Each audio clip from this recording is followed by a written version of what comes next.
Bagi kontraktor pertahanan Amerika Serikat, perang adalah sumber penghasilan. Jika dalam keadaan stabil dan damai, negara-negara tetap akan memesan senjata untuk pertahanan, namun dengan sistem pembayaran cicilan, tidak membuat produsen senjata mendapatkan keuntungan lebih banyak. Tetapi jika dunia sedang dalam mode perang, negara-negara terlibat akan merasa tertekan dan meminta lebih banyak senjata untuk dapat mempertahankan negara dan melawan musuhnya. Tidak peduli seberapa banyak uang yang dikeluarkan. Amerika Serikat menghabiskan $800 miliar untuk militer setiap tahunnya. Konsumen militer terbesar kedua di dunia adalah Tiongkok, sekitar $290 miliar per tahun. Amerika Serikat membutuhkan perang untuk meningkatkan pendapatannya. Amerika menggunakan NATO untuk memicu perang Rusia dan Ukraina. Sejak awal terbentuk, NATO bertujuan untuk mengalahkan Uni Soviet. Setelah Uni Soviet runtuh, tidak banyak perang terjadi dan dunia dalam keadaan stabil, menyebabkan NATO tidak berada dalam tujuan awalnya. NATO hanya berperan untuk menjaga pertahanan dan stabilitas anggotanya. Ekspansi NATO di sekitar wilayah bekas Uni Soviet jelas memicu amarah Rusia. Negara-negara tidak berdaya seperti Ukraina misalnya, akan meminta bantuan NATO untuk melawan musuhnya. Sebelum Rusia mulai menginvasi Ukraina, hanya sekitar 20-30% warga Finlandia yang setuju negaranya bergabung dengan NATO. Namun saat ini 70% warganya telah setuju Finlandia bergabung dengan NATO.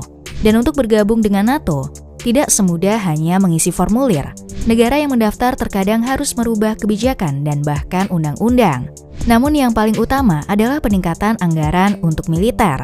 Setiap anggota NATO harus menganggarkan dan menghabiskan 2% dari PDB negaranya setiap tahun untuk kebutuhan militer.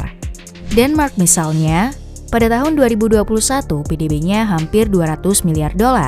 Dan sebagai anggota NATO, Denmark harus menghabiskan $8 miliar untuk militernya. Jika Finlandia bergabung dengan NATO, maka harus menghabiskan $6 miliar untuk militernya. Finlandia telah memesan 64 persenjataan perang yang harga satuannya adalah $110 juta, hanya untuk mendapatkan kesempatan baik bergabung dengan NATO. Kemungkinan perang, terutama perang yang berkaitan dengan Rusia, secara alami akan membuat negara-negara lain meminta perlindungan NATO. Tetapi untuk bisnis kontraktor yang ambisius, mereka ingin konflik tetap membara dan berkepanjangan.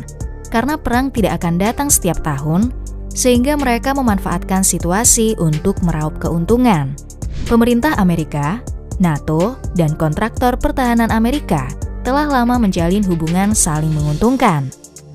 Sepanjang tahun ini, Estonia dan Norwegia membeli senjata senilai $1,5 miliar dari kontraktor pertahanan Amerika Serikat. Jika seluruh Eropa bergabung dengan NATO, akan semakin banyak pendapatan yang dihasilkan oleh NATO dan tentunya kontraktor.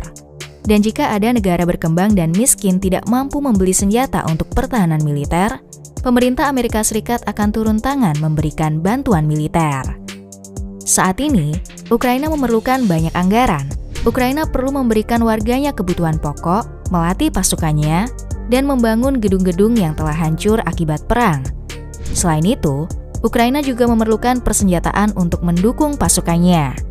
Melihat hal tersebut, pemerintah Amerika Serikat tidak hanya tinggal diam, mereka akan memberikan bantuan militer besar-besaran kepada Ukraina. Pada tahun 1996, seorang pemilik kontraktor pertahanan berhasil melobi pemerintah Amerika Serikat untuk menjamin NATO dan prospek pinjaman bagi anggota NATO untuk pertahanan.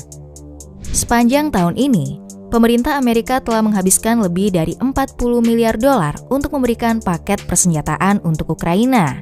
Namun, itu bukan sebuah pemberian semata. Itu dianggap sebagai pinjaman. Sedangkan orang-orang Amerika menutupi biaya bantuan dengan pajak. Kontraktor pertahanan dibayar atas senjata yang telah mereka berikan dengan murah hati, dan pada akhirnya negara yang menerima bantuan akan menghabiskan beberapa dekade untuk mengembalikan pinjamannya.